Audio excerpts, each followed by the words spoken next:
How we doing, guys? My name's Lucas, and this is my case for cybervetting, why I believe it is a necessary practice.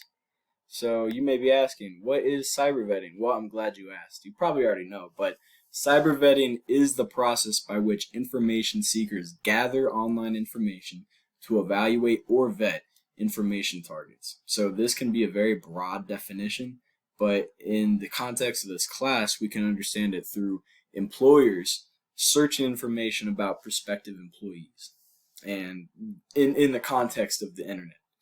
Not just what's on your resume, but going on social media and searching extra information other than what's on the resume.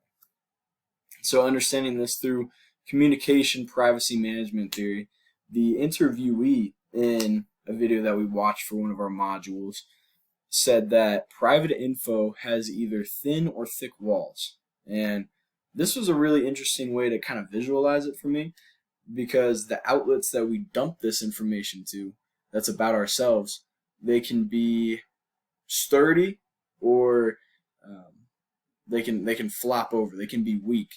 They could give up this information at any moment. And so we have to be able to delineate between these factors to make the smartest decision. Continuing on, once we give up our information to others, multiple people become responsible for it. So thinking about all of this in the context of cybervetting in the internet, I believe that cybervetting is going to be a practice that occurs indefinitely by employers, because this is free information that may be a more realistic expectation about what employers are getting from their employees. And why wouldn't they take that free information? I'm not saying in that case, whether or not you agree with it, I'm not saying it's ethical.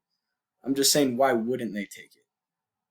And so with that in mind, we have to be more responsible as people who are entering the job market very soon. We have to be responsible of what we put out there, because in a great majority of cases, we have control over what we put into the internet and what we share with other people. So we need to be conscious of this.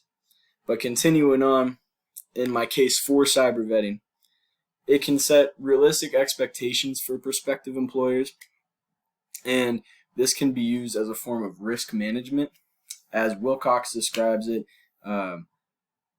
they can use it to discover red flags, and this can be different for different employers.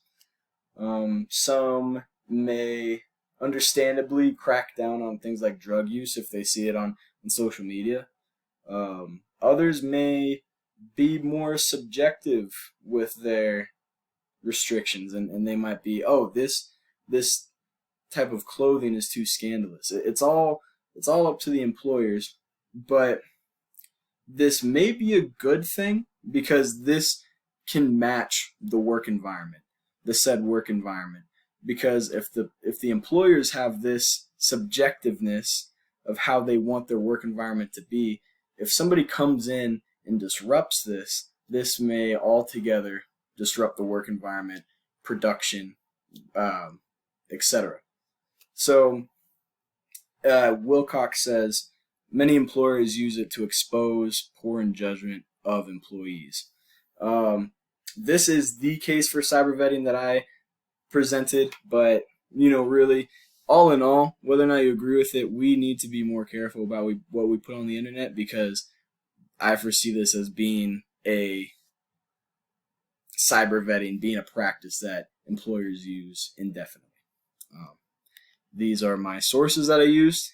Thank you very much for joining me today, and be careful.